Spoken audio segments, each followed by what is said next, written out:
Kothagudem corporation seat కోసం CPI Congress పార్టీలు సై అంటే సై అనే స్థాయిలో కసరత్తు చేస్తున్నాయి.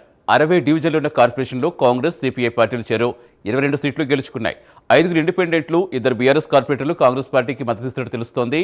వారిలో ఒక ex officio member vote, CPM vote కలుపుకుని కాంగ్రెస్ బలం మ్యాజిక్ ఫిగర్ 31కి చేరింది. మరోవైపు ఎక్స్ అఫీషియో ఓటు ఒక ఇండిపెండెంట్ మెంబర్ మద్దతుతో కలిపి సిపిఐ బలం 24కు చేరింది.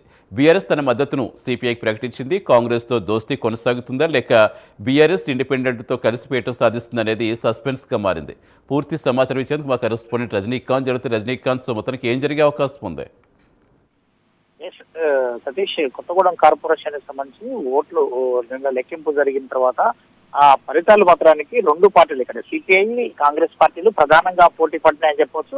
తమకే మేయర్ పీఠం దక్కుతుందంటే మొదటి నుంచి ప్రచారం హోరు చేసిన కాంగ్రెస్ పార్టీ కావచ్చు, సిపిఐ పార్టీ కావచ్చు, రెండింటికి మాత్రానికి 22 స్థానాల్లో మాత్రం డివిజన్లలో మాత్రం అభ్యర్థులు గెలుపొందడం. ఆ తర్వాత ఈ ఎన్నికల్లో Kothagudem corporation Congress party CPM కలిసి పోటీ చేయడంతో మాత్రానికి కాంగ్రెస్ కి 22 డివిజన్లు, సిపిఎం పార్టీకి ఒక డివిజన్ రావడం, అంటే మొత్తం కాంగ్రెస్ పార్టీ 23 స్థానాలు, సిపిఐ పార్టీ 22 స్థానాలతో రావడంతో సరి సమానంగా రావడంతో మాత్రం ఒక్కసారిగా ఆ మ్యాజిక్ ఫిగర్ కి రెండు పార్టీలు దగ్గరలో లేకపోవడంతో ఒక్కసారిగా హంగ్ ఏర్పడింది. హంగ్ ఏర్పడటంతో నిన్నటి నుంచి మాత్రానికి బేరసారాలు దిగారు. అంటే బేరసారాలు దిగడంతో ఇండిపెండెంట్లు మాత్రం ఇక్కడ 6 గెలిచారు. కొత్తగూడెం కార్పొరేషన్ నుంచి 6 ఇండిపెండెంట్లు గెలవడం, దాంతో పాటుగా బీఆర్ఎస్ పార్టీ నుంచి కూడా 8 మంది కార్పొరేటర్లు విజయం సాధించడంతో ఒక్కసారి నిన్న ఆ ఫలితాలు వెల్లడైన తర్వాత BRS party working president KTR కూడా సిపిఐ పార్టీకి తాము మద్దతు ఇస్తాం కొత్తగూడెం అంటూ ఒకేసారి చెప్పారు. దీని విషయంలో కూడా కొన్ని నర్మగర్భమైన వ్యాఖ్యలు కూడా చేశారు.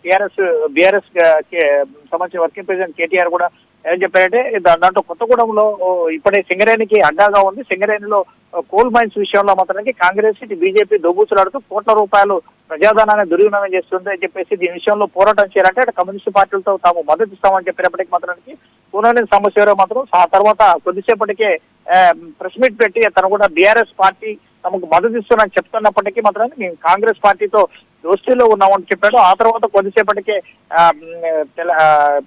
కాంగ్రెస్ పార్టీ కార్యాలయంలో, హైదరాబాద్ కాంగ్రెస్ పార్టీ కార్యాలయంలో గాంధీ భవన్ లో మాత్రం డిప్యూటీ సీఎం బట్టి విక్రమార్కతో పాటు రెవెన్యూ శాఖ మంత్రి, ఖమ్మం జిల్లాకు సంబంధించిన రెవెన్యూ శాఖ మంత్రి పొంగులేటి శ్రీనివాసరావు కాంగ్రెస్ సిపిఐ బలం కలిస్తే, రెండింటి కలిస్తే 45 స్థానాల్లో మేము బలంగా ఉన్నామని చెప్తూనే ఎవరికి వాళ్ళు వ్యూహాలు పంపుతున్నారని చెప్పవచ్చు.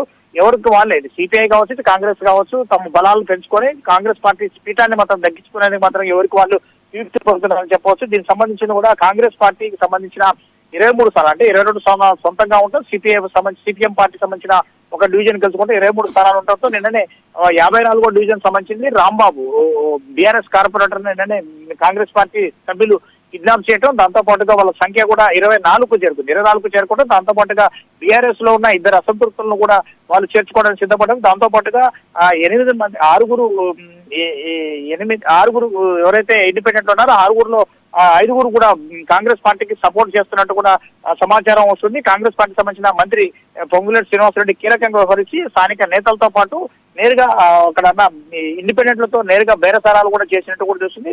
ఇండిపెండెంట్లు 5 కూడా వాళ్ళకు కాంగ్రెస్ పార్టీకి సపోర్ట్ చేయడంతో ఒక్కసారిగా వాళ్ళ మ్యాజిక్ ఫిగర్ 31 వచ్చింది. మ్యాజిక్ ఫిగర్ 31 రావడం, దాంతో పాటుగా అక్కడ కొత్తగా ఎక్స్ అఫీషియల్ సభ్యులు కూడా అవసరమైతే ఎక్స్ అఫీషియల్ సభ్యులుగా కొత్తగూడెం కార్పొరేషన్ లో ఓటేసేందుకు మాత్రం ఖమ్మం ఎంపీ రఘురామరెడ్డికి ఒక్కళ్ళకి ఛాన్స్ ఉంది. టెక్నికల్ మిస్టేక్ వల్ల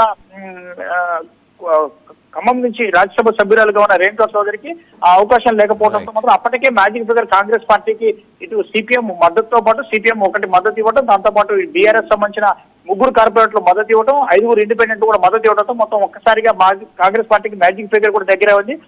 అయినప్పటికీ మాత్రం మరోపక్క సిపిఐ పార్టీ కూడా ఇక్కడ కేవలం కాంగ్రెస్ తో దోస్తీ అంటూనే ఉన్నప్పటికీ మాత్రం లోపాయకారకంగా మాత్రం ఇండిపెండెంట్ అభ్యర్థి సిపిఐకి సపోర్ట్ చేయడంతో సిపిఐ అభ్యర్థులు కూడా 23 సంఖ్య చేరినప్పటికీ మరోపక్క బీఆర్ఎస్ సంబంధించిన ఇంకా 4 సభ్యులు ఉన్నారు. వీళ్ళంతా కలిసినాక సిపిఐ పార్టీకి 28, 29 వరకు వస్తుంది. మ్యాజిక్ ఫిగర్ దాటాలంటే 31, అంటే ఎక్స్ సభ్యుడు సిపిఐ కలిపిన కోనం సంవత్సరం స్థానికంగా శాసనసభ్యుడు ఉన్నారు. అక్కడి నుంచి ఆయన కూడా కలిపితే 29కి మాత్రం వస్తుంది. అంటే ఇంకా మ్యాజిక్ ఫిగర్ సిపిఐ దాటాలంటే 31కి రావాలంటే ఇంకా రెండు స్థానాలు కావచ్చుంది. అంటే ఎక్స్ఎంపీ సభ్యులు కోనని సాంబశివరావు కలిపి 29కి మాత్రం వస్తుంది. అయినప్పటికీ మాత్రం దీంట్లో మీమాంస నెలకొంది.